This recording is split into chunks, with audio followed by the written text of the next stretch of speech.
بسم اللہ الرحمن الرحیم۔ اللہ تبارک و تعالیٰ نے قرآن کریم میں آدم علیہ السلام کے دو بیٹوں حابیل اور قابیل کا ذکر فرمایا کہ کس طرح قابیل نے حابیل کو قتل کیا اور اس طرح بنی نوع انسانی میں قتل کی ابتدا ہوئی۔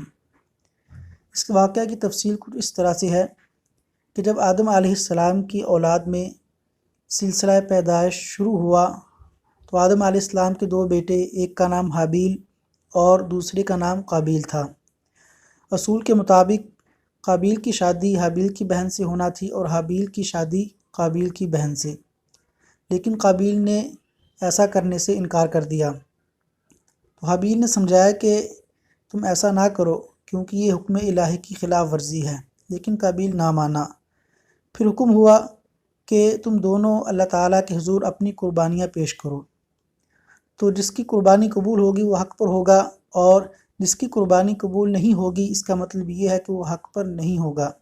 اس دور میں قربانی کے قبول ہونے کی دلیل یہ تھی کہ لوگ اپنی قربانی کو اللہ کے حضور پیش کرتے، آسمان سے آگ آتی اور قربانی کو لے جاتی۔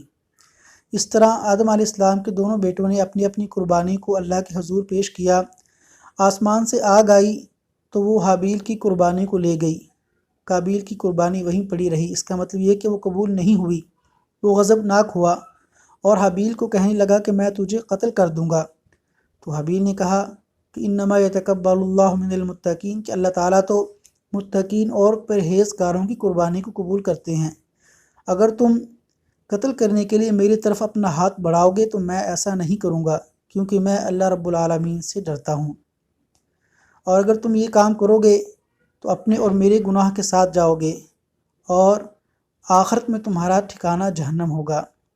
لیکن قابیل کے نفس نے اس کو قتل پر ابھارا اور اس نے قتل کر دیا، اور پھر وہ پریشان ہوا کہ اب میں اپنے بھائی کی لاش کو ٹھکانے کیسے لگاؤں۔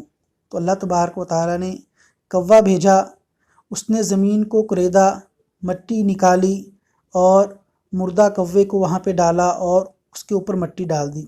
تو اس طرح اس کو سمجھ آئی کہ وہ اپنے بھائی کی لاش کو کیسے دفنائے۔ تو اس طرح آدم علیہ السلام کی اولاد میں قتل کی ابتدا ہوئی۔